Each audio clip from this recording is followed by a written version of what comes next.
I walk up the stairs, holding my plate, humming to myself. Thanksgiving smells, roast turkey, cinnamon butter, fill the air. Cozy, familiar, safe. I pause outside my bedroom. Something saps off. The door is shut, not unusual, except there's a different doorknob.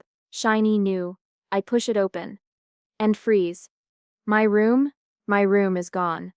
Boxes line the walls, my posters replaced with her floral prints. My bed gone, a twin setup instead, crisp white sheets, her books stacked neatly on my old desk. My favorite lamp, replaced. Gone. I step inside. My shoes stick to the carpet I helped pick out.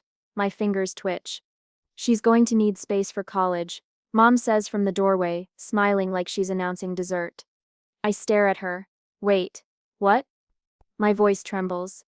Mom shrugs. Casual. We thought it would be easier this way.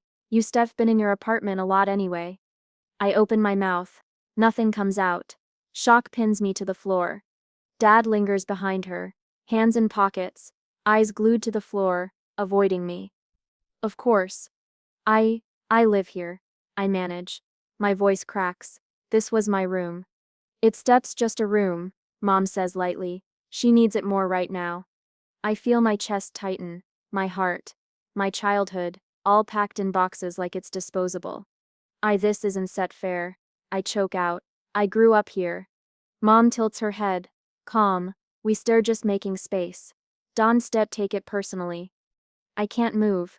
I want to scream. I want to throw something. I want revenge. My sister bursts in, grinning. I love it. Thanks, Mom. She plops on the bed that used to be mine. It steps perfect. I stare. My hand clenches the door frame. Perfect for her, not for me. Hey, I trail off. Words fail. Rage burns behind my chest. She laughs, unaware. What? Never mind, I mutter. I back out of the room, chest tight, jaw clenched. My parents follow, calm and unbothered, like I'm overreacting. I escape down the stairs, past the living room where relatives are laughing, oblivious. Everyone else's happiness now feels like mockery. The basement door slams behind me. Silence, darkness, my safe place, my thinking place. I sit on the cold concrete floor, knees drawn up, hands trembling, my heart races, pounding like a drum I can't control. My head spins with disbelief. How could they choose her over me? How could my own family erase my space, my memories, my life, like it's nothing? Anger rises, hot and raw. I bite my palm, tasting metal, but beneath the fury, there's something else. Clarity. I think about her smug smile, Mom's casual shrug, Dad's avoidance, every betrayal, every slight, every tiny disregard for me stacking up like a mountain. And then I feel it, a spark, not just anger, not just hurt. I will make them regret this. The basement is dim, the single bulb flickering overhead. Shadows dance on the walls. I sit in silence, plotting, not yet loud, not yet explosive, but deep, patient, strategic. I replay the scene upstairs. The room, my bed, her laughter, Mom's voice, Dad's silence. Each detail fuels me. Every memory they've taken becomes a weapon. I make a silent promise. You took my room, my childhood, my comfort. Fine. But this is temporary. I will turn the tables. You sell Z. You sell Z. I stare at the basement wall. My reflection in the small, grimy window looks different, determined, cold, calculating. Tonight I am broken. But tomorrow? Tomorrow I begin. I walk through the house like a ghost. Walls I knew by heart feel unfamiliar now. My fingers brush the textured wallpaper. Cold, foreign. The living room smells faintly of cinnamon and pine, but it doesn't comfort me. It mocks me. I stop in the hallway. A framed photo of my dad and me when I was 8. I reach for it. The glass is cold under my fingertips. He's smiling. I'm smiling. That was a different life. I hear her upstairs, laughing. Effortless. Light. Careless. My stomach twists. I climb the stairs quietly, pausing outside my old bedroom. She's humming, moving my things around, her sneakers scuffing the floor. I polished myself. I knock softly. Can I help you? Her voice saccharine. This was my room, I whisper. Oh, she says, tilting her head, eyes wide. I didn't think you said care. I swallow. My throat burns. You took it, just like that. Her laugh is a dagger. It steps fine. You sub got your apartment, you don't step lav here anyway. I press my hands to the doorframe. This isn't set just a room. It's set since my childhood. My life. Mom steps up behind me. Calm, too calm. You stir overreacting. I spin, overreacting? I snap. You handed my room to her. To her. You didn't even ask. Dad leans against the wall. Quiet. He avoids my eyes like he always does when the truth hurts. We thought it would be easier for everyone. Easier for her, I think. I feel the ache in my chest grow, heavy and dull. Every memory in this house comes rushing back. Late nights in this living room, Dad reading me stories about dragons and kings. The sound of Mom's laughter bouncing off the walls while we built blanket forts. Birthday candles, whispered secrets, stolen cookies from the kitchen. All erased. You don't see it, do you? I ask, voice breaking. You don't see how much this hurts. Mom shrugs, polite. It stubs just a room. Dad shakes his head slightly, silent. I turn and leave. Each step feels heavier. My fingers graze the walls, tracing the bumps and grooves I memorized as a child. Each one a stab. Each echo of the past a sting. I descend to the basement, my safe place, my only refuge. Sitting on the floor, knees pulled up, I wrap my arms around them. Silence presses against my ears. My own heartbeat sounds loud, erratic. I replay the moments upstairs. Her smug grin. Mom's dismissal. Dad's quiet avoidance. My room, hers now. My memories stolen. A flash of anger flickers. Then sorrow. Then clarity. I realize something. This isn't just emotional. It's tangible, legal, real. Someday I won't just reclaim my room. I'll reclaim the house. Every hallway, every corner, every memory, every wall. I breathe in the musty basement air. I let it fill me with resolve. My parents think I'm powerless. They think I've left them behind. They saw wrong. I start making plans in my head. Quiet, careful plans. I'll research. I'll save.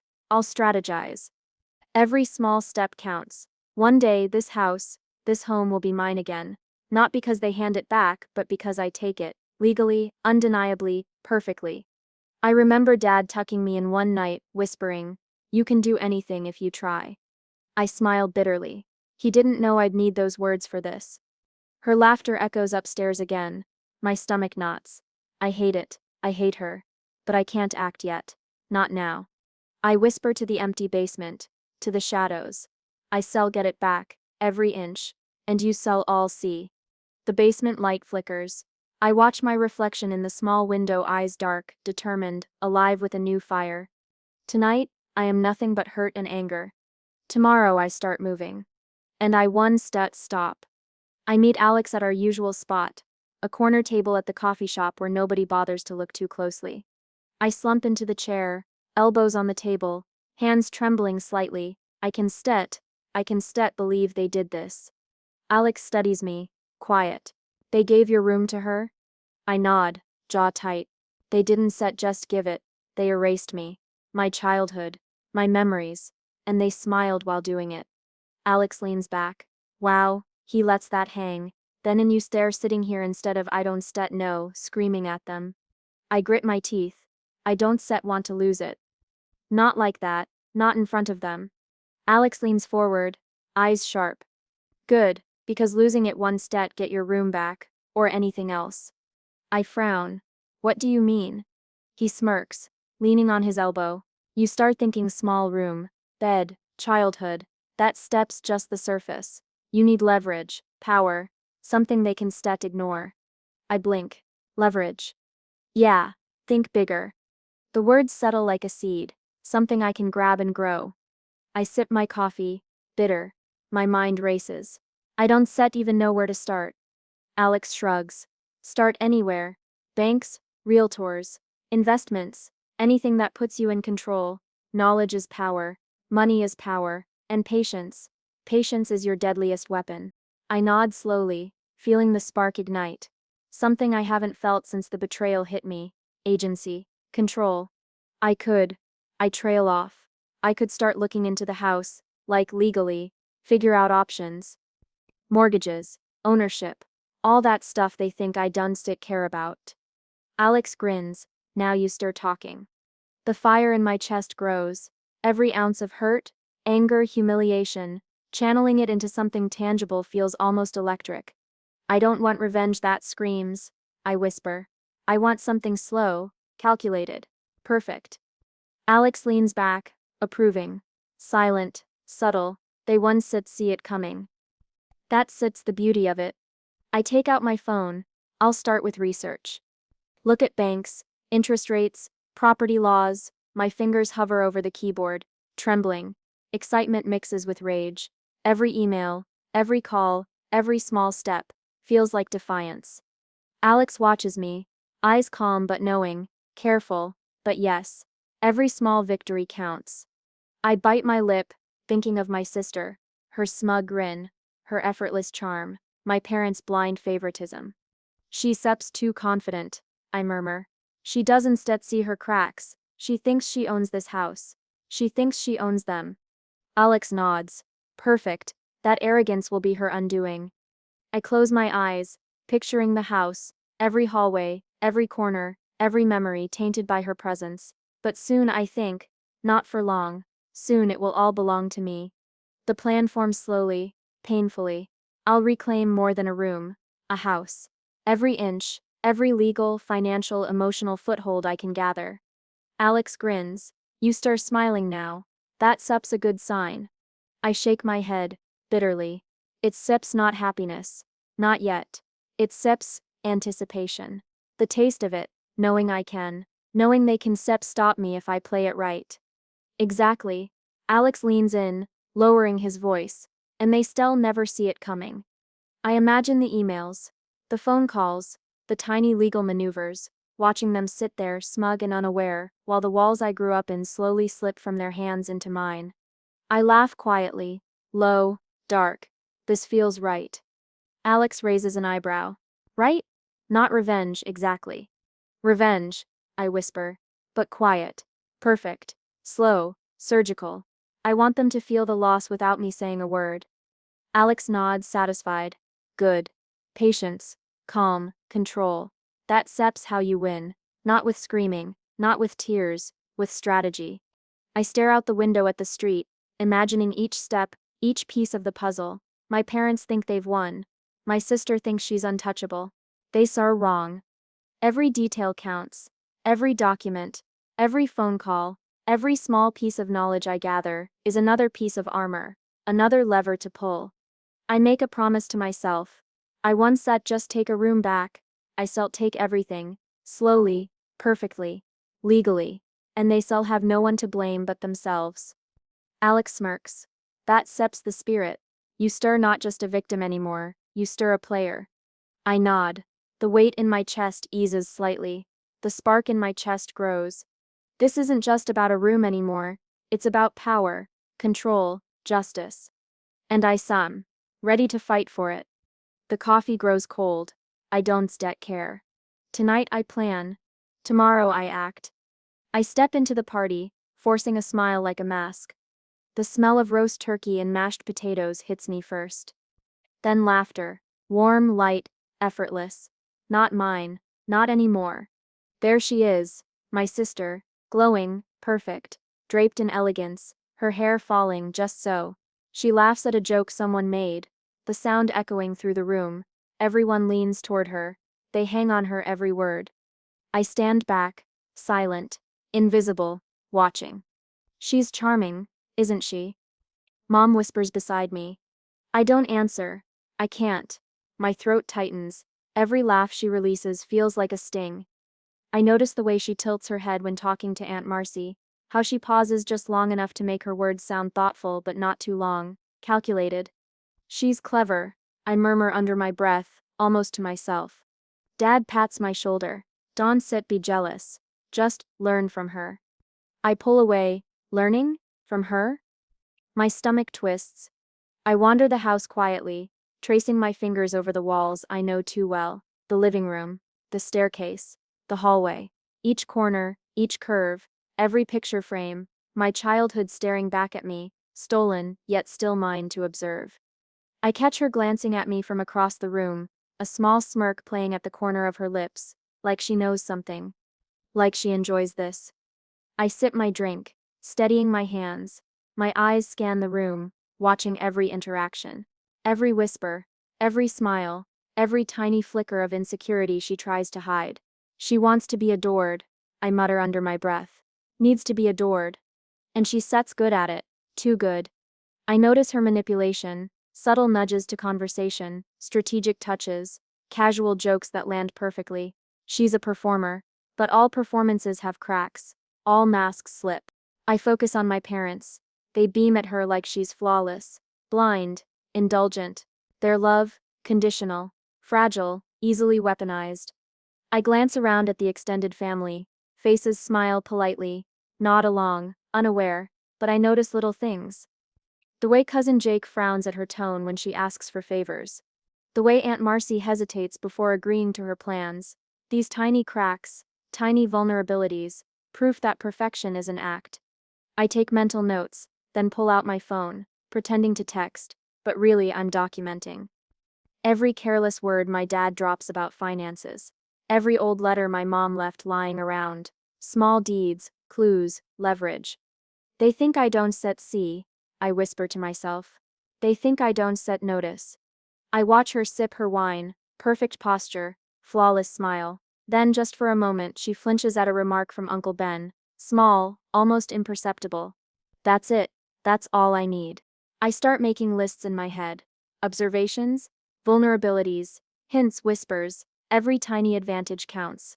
I move from room to room pretending to socialize, nod politely, smile, laugh faintly at jokes. But inside, I'm calculating. Every step, every glance, every word, it's a move in a game they don't even know I'm playing. I overhear Mom talking about the renovations she wants. Maybe a bigger office for your sister, she says. My blood boils. Bigger office? My home? My space? A pawn in their favoritism. I note it. Mental file opportunity. I catch Dad mentioning casually, we might consider refinancing next year. Could help with college costs. Leverage. Another file. I slip into the kitchen, alone, and let the silence settle. I close my eyes. The house breathes around me. Its walls hold secrets. I've lived here. I know its weaknesses. I know its strengths. And now, I know how to turn both to my advantage. I peek through the living room archway. She's still performing, still radiant, still untouchable, or so she thinks. But perfection is fragile. Pride is a weapon. Blindness is a gift. I feel the quiet rage, steady and controlled, not impulsive, not noisy, strategic, the kind that builds slowly, invisibly, until the moment you strike, it hits perfectly. I tap my phone again, not a message. Notes, plans, contacts. Documents, evidence, pieces of a puzzle they don't even realize exists. I whisper to the empty kitchen. Every word, every mistake, every slip, I subtle keep them all. I subtle use them, and when I do, they subtle see. They subtle all see. The party hums around me. Music, laughter, clinking glasses, they live in the light. I thrive in the shadows. Watching, waiting, learning. And I know my first move will be precise. Silent. Perfect. I smile faintly, bitter, cold. The game has begun. I sit across from the real estate agent, trying to look casual. My notebook rests on the table.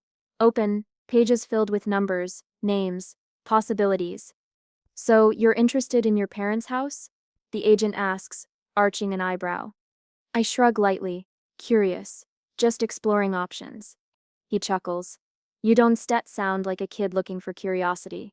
Are you serious about buying? I'm serious, I say, keeping my tone calm, even as my pulse races. He leans back, skeptical. It steps unusual. Most people don't think about buying their parents that place. It steps complicated. Complicated doesn't mean impossible, I reply. He studies me for a moment. Most people don't have the finances or the leverage. I smile faintly. Then I still find it, that steps the point. Each visit to him strengthens something inside me. A spark of control.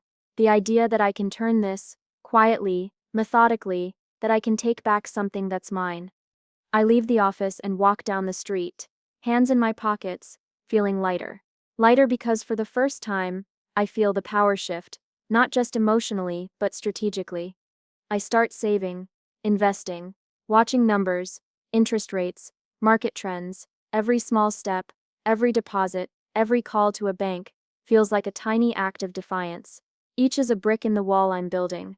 My fortress. My revenge doesn't need to shout. It just needs to exist, silently, inexorably. At Thanksgiving dinner, I sit at the table feigning casual conversation. Mom passes the cranberry sauce. Dad nods at me. My sister glances sideways, smirking. "So, you've been busy," Dad says. "Yes," I reply lightly. "Iset's been looking into investments, learning about property, mortgages, figuring out what set's possible." Mom freezes mid-motion, spoon in hand. "Oh, that sip's unexpected." "I just want to be smart with my future," I say, taking a deliberate bite. I watch them carefully. Every twitch, every falter, every glance, they are calculating, reacting to my calm, my independence. "Property?" Dad asks, tone tight. I nod. It sips complicated, but interesting. I never realized how much control you can gain if you understand the system. My sister snorts. "Control? What are you talking about?" I smile faintly. "Just learning to manage my life. Finances, investments, planning. It steps empowering, honestly. Makes me feel capable." Mom and Dad exchange a look. I see it, the flicker of realization. Suddenly I'm not the hurt child anymore. I'm not powerless. My sister's smirk falters, just slightly. She senses the shift, even if she can't name it. I feel something warm and sharp in my chest. Satisfaction. Calm satisfaction. The knowledge that the first seeds of change have been planted, that my patience, my quiet observation is starting to yield fruit. Later, I sit in my room, notebook open again. Lists, numbers, plans. Every detail, every conversation, every hint they've given me, stored, cataloged. I feel the power growing, tangible and real. I whisper to myself. They think I sept naive. They think I sept lost. They sept wrong. Every call to a bank, every meeting with the agent, every small deposit is another step closer. Closer to reclaiming what they've taken. Closer to turning their blind favoritism into a liability they can't ignore. I think of the house. Every hallway, every familiar corner, every memory, now tainted by my sister's arrogance, my parents' indulgence. I'll take it back, not with shouting, not with anger, but with strategy, precision, inevitability. At night I lie awake, mind racing. I picture their faces when the shift finally happens. Mom, flustered. Dad, caught off guard. Sister, stunned. My victory will be quiet but absolute. Perfect. The realization settles deep inside me. This is the moment, the turning point.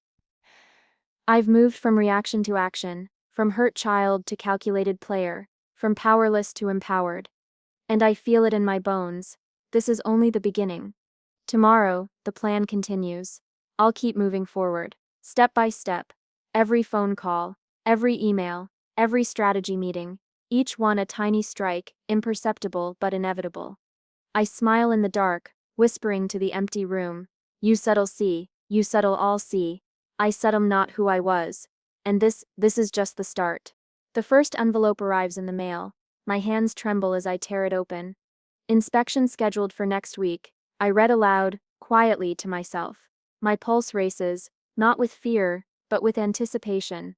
Each letter, each call, each form is a tiny lever, shifting the balance I've been building. I watch my sister at the table later that evening, her fork hovering over her plate. "Did you get any mail today?" she asks, voice tight. "Just bills," I reply casually. My tone light, controlled, the storm inside me is invisible. She narrows her eyes. "Bills? Huh, funny it feels like there's seps more going on." I shrug.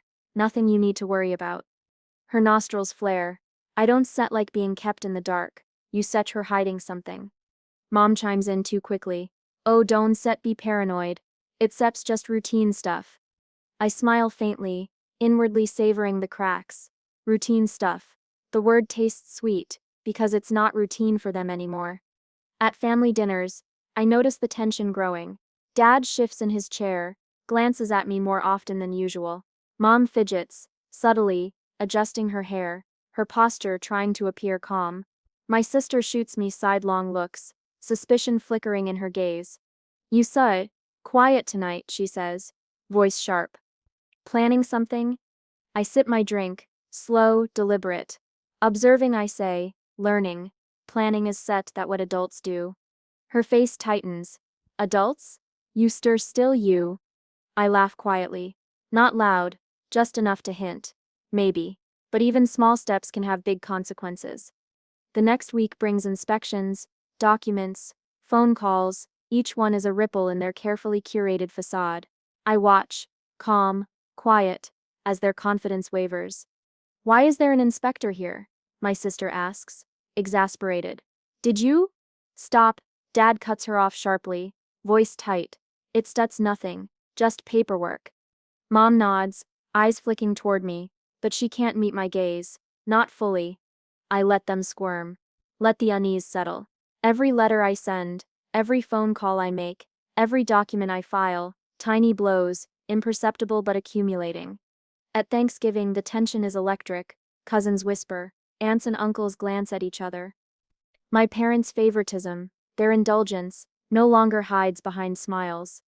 Are you handling the finances yourself? Dad asks, voice strained. I nod. Yes.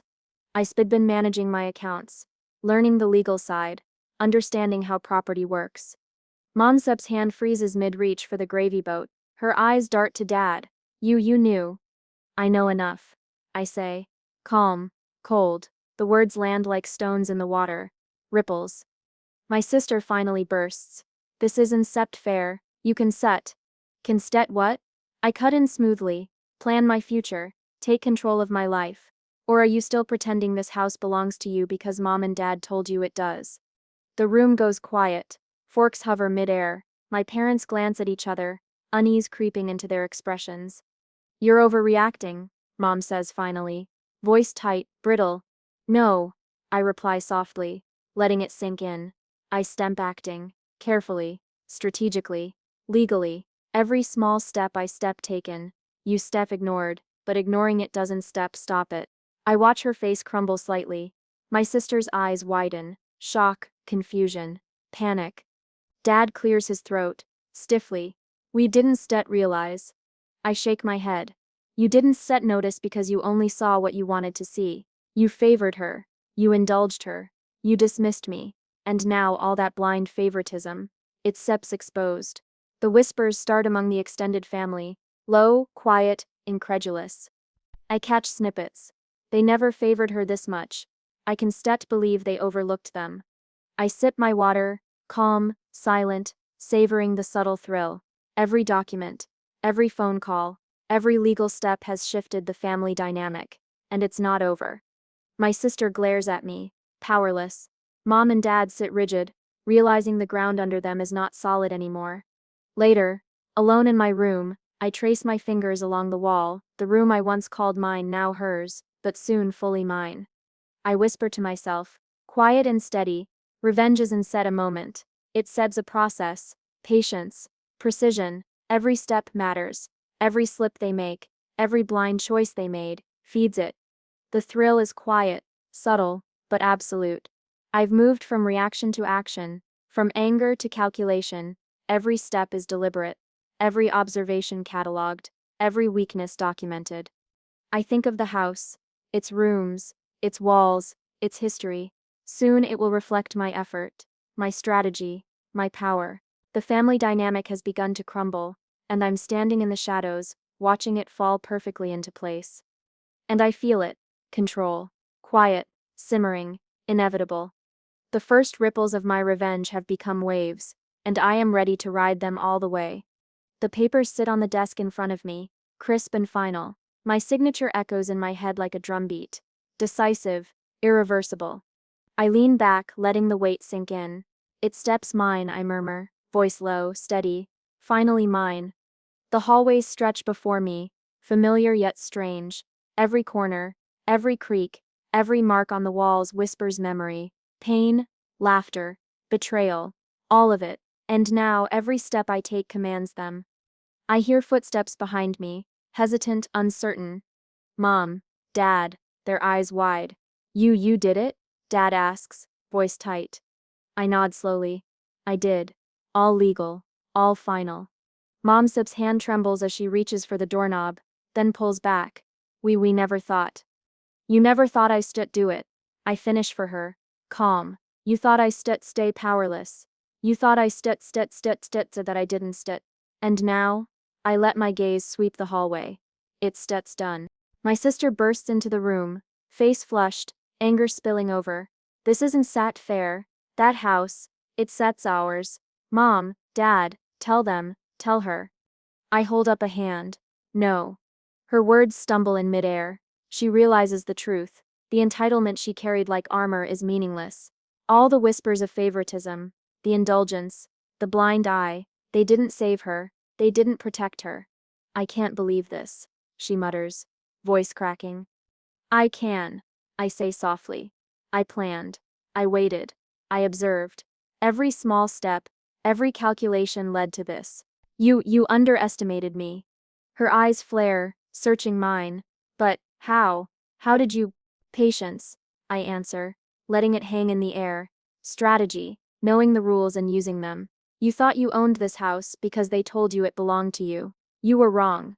Dad exhales sharply, finally breaking his silence. We should have seen. Should have. I echo, voice cool, precise.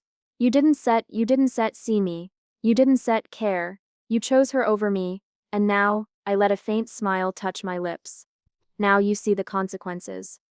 Mom lowers her gaze, shame creeping in. I didn't realize. I shake my head. Realization comes late.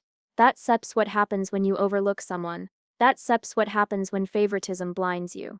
The room feels heavy with tension, the air thick, almost tangible. My sister storms past, slamming the door behind her. I hear the echo and savor it. Finally, I am alone in my reclaimed space. My old bedroom, now fully mine again. I walk slowly, fingertips tracing the walls, every mark a memory, every corner a victory. The pang is subtle but there, the hollow echo of past hurt, but it's tempered by triumph. I own this. I command it. I sit at the small dining table I've placed in the center of the room.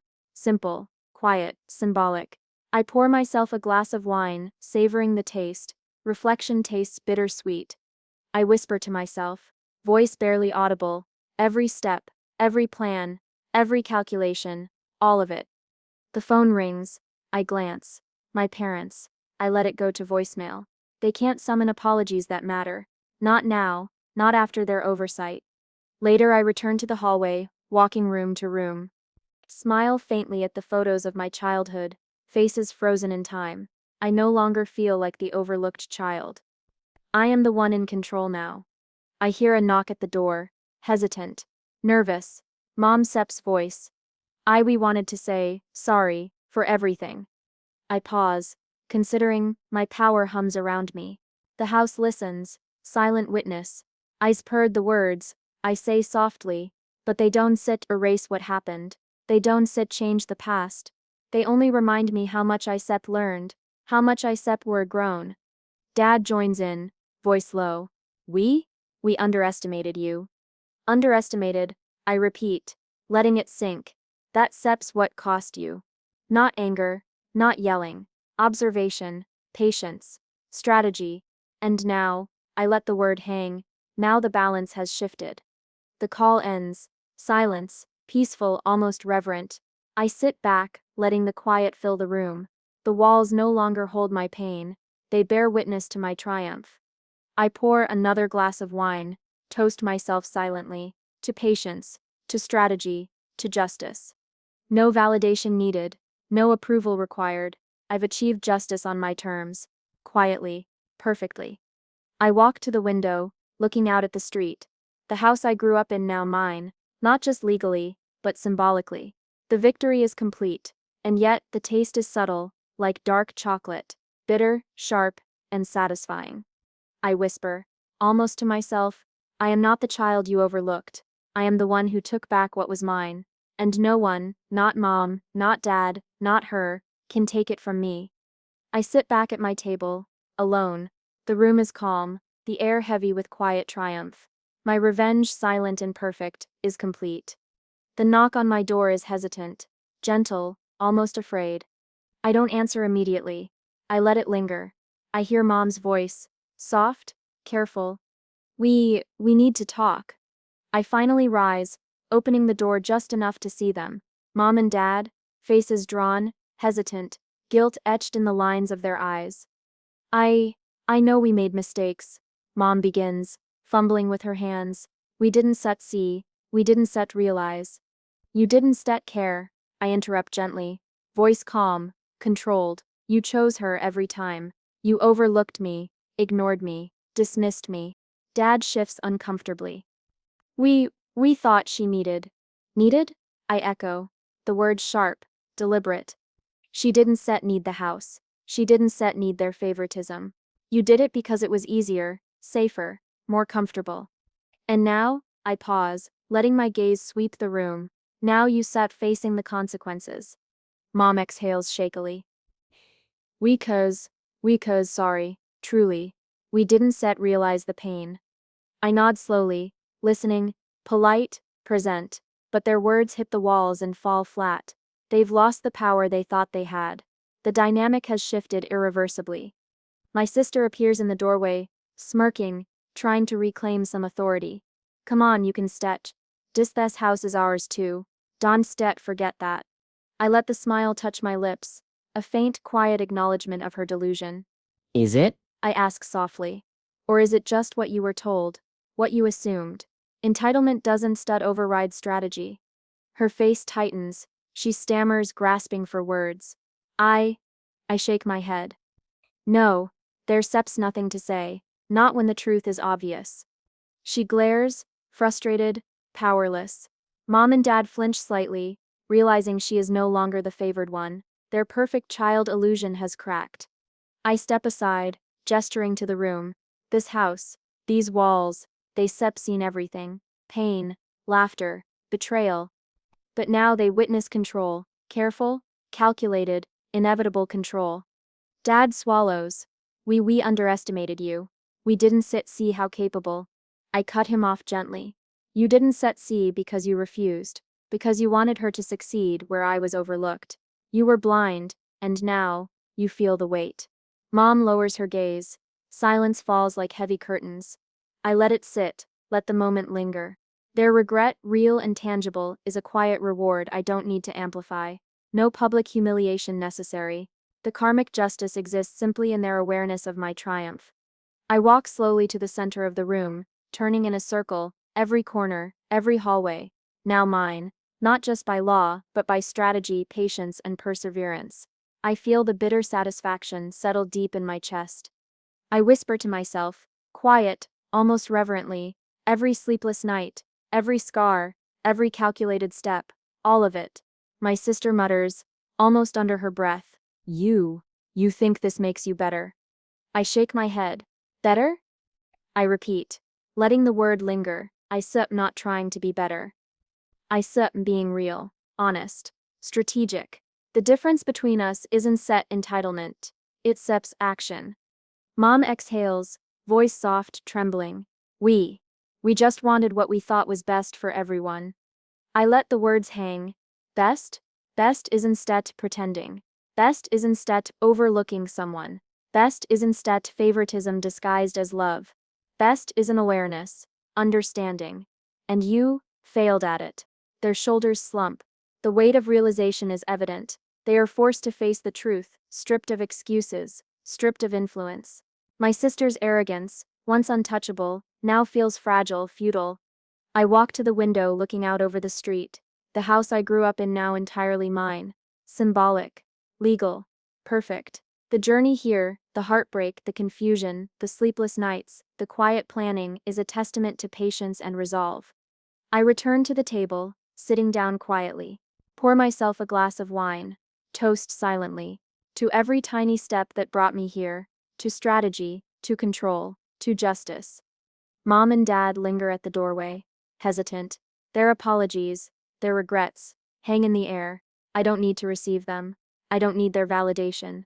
I've achieved the real victory: empowerment, control, silence that commands attention. I whisper softly to myself, almost a mantra. Pain became strategy, betrayal became leverage, silence became influence, and I am the one standing here. The house is quiet now, witness to my triumph. Their regret fills the air, subtle but undeniable. I close my eyes, letting the feeling sink deep, letting the weight of victory rest in my chest. I don't need to gloat. I don't need to humiliate. The justice is complete, perfectly quiet, perfectly mine. And I finally let myself exhale, slow, steady, aware that the long journey has led to this moment, the transformation from overlooked, hurt child to empowered, victorious strategist. The taste is bitter, the satisfaction sharp, but absolute. I sip my wine. I sit in silence. I own it. The room buzzes with chatter, clinking silverware, laughter stretched thin over the polite hum of conversation. Extended family everywhere. Cousins, aunts, uncles, everyone here, oblivious to the tension brewing beneath the surface. I step into the dining room, calm, collected, hands empty, shoulders relaxed. My voice is casual, smooth, almost bored. I begin, letting the words hang like a casual remark. I handle all the finances for the house now. A pause. Forks freeze midair. Conversation stutters, then halts. Mom chokes on her water. Dad's fork rattles against his plate. Eyes wide, disbelief etched into their faces. What do you mean? Dad finally croaks. I smile faintly. I mean legally, the house is mine. Every brick, every hallway, every room. I own it. A whisper spreads like wildfire across the room. She owns the house? All of it. But what about her sister? I let it simmer. Silence is my ally. Every gasp, every incredulous glance feeds my quiet triumph.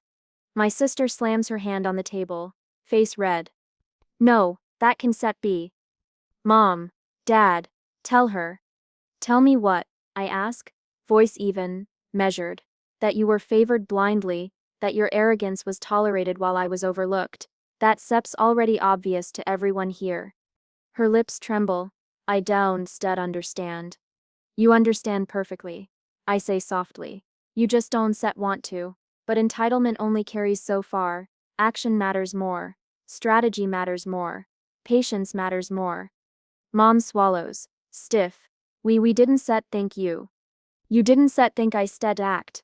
I interrupt. You didn't set think I stead act. See the opportunities. You didn't set think I stead act. Wait. But I did.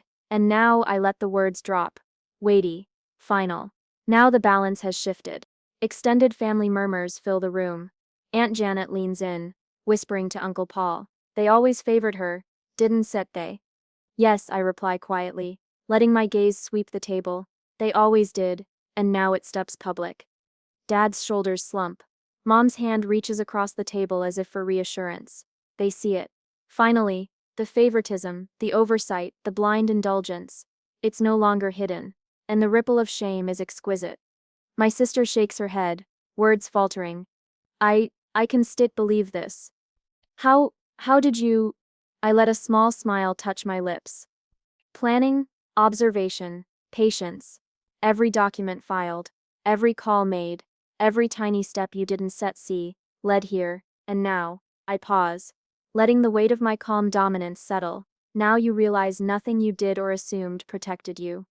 Her arrogance crumbles, layer by layer, right in front of everyone. The perfect child, the darling of Mom and Dad, is gone, exposed as insecure, entitled, powerless against the truth. I stand taller, letting my presence fill the space. Every gaze finds me, every whisper seeks confirmation. They know, everyone knows. Dad finally speaks, voice low, pained. We underestimated you. We didn't realize. You didn't see me, I say softly, not cruel, just true. You didn't care to, and now you face the consequences of your choices. Mom bows her head. I am sorry, truly. Your apologies aren't necessary. I cut in, voice calm, unwavering. They Serge noted, but they don't set change anything. They don't set erase the past. What matters now is clarity, accountability, and you have both. I glance at my sister, who glares but finds no leverage, no allies, no recourse. Power is no longer hers. I take a slow step back, exhaling quietly, letting my presence, my control, my silence, speak louder than words. The room breathes tension, awe, disbelief. My agency is undeniable. The family murmurs. My parents' pride, their careful image, crumbles in a single quiet revelation. My sister's entitlement, her assumed superiority, is dissolved in front of everyone. I let it sit. Let the silence do the work. Let the poetic justice settle into the walls of the house, into the faces of those who once dismissed me. I feel the emotional weight lift, the tight coil of anger and hurt loosening inside me. Satisfaction replaces bitterness, not the gloating kind, but the deep, tempered realization that I've reclaimed not just a house but dignity, strategy, and control. I walk slowly to the center of the room. I turned what was taken from me into something stronger. My patience, my strategy, my quiet actions, they led to this moment. Extended family whispers, leaning in, watching, absorbing every nuance, every betrayal accounted for, every slight confronted, every victory deserved. My sister finally retreats, muttering under her breath. Mom and Dad remain seated, silent, aware of the shift, aware of the lesson. I raise my glass quietly, no fanfare. To justice, I murmur, almost to myself, to patience, to action, to truth. The room watches, silent, understanding, even if unwillingly. My victory is complete, subtle, perfect, absolute. I feel it, the catharsis, the resolution, the poetic closure. The silence carries more weight than any shout, more power than any confrontation. I glance around the table, letting my gaze linger on every face, savoring the subtle, undeniable triumph. This is my house, my rules, my control, and the lesson, it will stay with them forever. I sip my wine, calm, content, triumphant. Justice isn't loud, justice is precise, justice is mine. The house is quiet, too quiet. The kind of silence that used to suffocate me, now feels like a blanket. Every corner, every wall, every shadow is mine. Mine not just legally, but emotionally, strategically. I wander through the halls, fingers brushing over familiar surfaces. I stop at the staircase, the creak beneath my foot echoing memories, the laughter, the arguments, the nights spent lying awake wondering how I was invisible in my own home. I smile faintly, not cruelly, not triumphantly, just aware. I reach my old bedroom, the one they took from me, the one my sister claimed without a second thought. I sit on the floor, back against the wall, knees drawn close. Silence greets me like an old friend. A journal rests on the desk, empty, waiting. I open it, pen in hand, and begin. I write about the anger, the sharp, burning rage that consumed me the night I discovered my room gone. I write about the confusion, the disbelief, the silent retreat to the basement, the helplessness, the humiliation. Every word scratches the memory raw, but also shapes it into something tangible, something I can own. I pause and look around the room. The walls have seen my pain, my plotting, my subtle victories, every step of revenge, every calculated move, every patient observation. It all led here. I survived it. I conquered it. I write about the strategies, the calls to realtors, the research, the financial moves, about patience, observation, and emotional intelligence, about the thrill of seeing the cracks in their facade, the subtle shift in power, about the satisfaction of watching entitlement crumble under truth. I write about my sister, her arrogance, her insecurity, her disbelief when the house became mine. I write without hatred, just fact, just clarity, the truth documented, untainted by malice. I write about my parents, their oversight, their favoritism, their regret. I write about listening to their apologies, hearing their excuses, but recognizing that the power was no longer theirs, that their regret, silent and palpable, was sufficient justice. I close the journal for a moment and run my hand over the cover, my story, my journey, immortalized, not for revenge, not for anyone else to see, for me, a reminder of how far I've come. I stand and walk to the window. The street outside is calm, The sun dips low, casting golden light across the yard. I breathe it in, the future stretches before me, wide and unclaimed. No one can take this from me. Not now, not ever. I think about the child I once was, the one who lay awake at night, feeling small, invisible, powerless. That child is still here, but transformed. Stronger, wiser, more aware. The scars remain, but they fuel resilience instead of fear. I whisper to myself, softly, almost reverently, I am not just surviving anymore. I am thriving. I am in control. I am free. The walls of my reclaimed house feel alive. They carry my story, my victories, my growth. They do not judge. They do not demand. They simply exist, witnesses to my journey. I walk slowly through the kitchen, imagining future dinners, future gatherings. The house is no longer a place of pain, but a canvas for autonomy, for peace, for self-determination. I think of patience, of strategy, of emotional intelligence. How I learned to wield these tools quietly, deliberately, and effectively. How silence became influence. How observation became power. I sit back at my old desk. Pen hovers over the paper again. I write a final line. From ashes, I rise. Not with vengeance, but with clarity. Not with anger, but with strength. Not with malice, but with peace. I close the journal, resting my hand on it. I feel the weight and the freedom simultaneously. My story is mine. My house is mine. My dignity is mine. My independence is mine. I stand and walk to the center of the room, letting the silence envelope me. I smile, not out of cruelty, not to spite anyone, just satisfaction, just empowerment, just peace. The journey shaped me. The betrayal tested me. The revenge refined me. And now, I rise. Fully, finally. No one else needs to witness it. No validation required. The house, the journal, the quiet triumph, they are enough. I breathe deeply, letting the air fill my lungs. I feel whole. I feel alive. I feel in control. The past, with all its pain, no longer haunts me. It instructs me. It strengthens me. It reminds me of the child I once was and the woman I have become. I walk to the window one last time, looking out at the golden light, feeling the house hum beneath me, and know, this is mine. All of it, not just the walls, the rooms, the halls, but my life, my power, my peace. I smile again, gently, fully. Rising from the ashes doesn't just mean victory, it means freedom. It means clarity, it means me.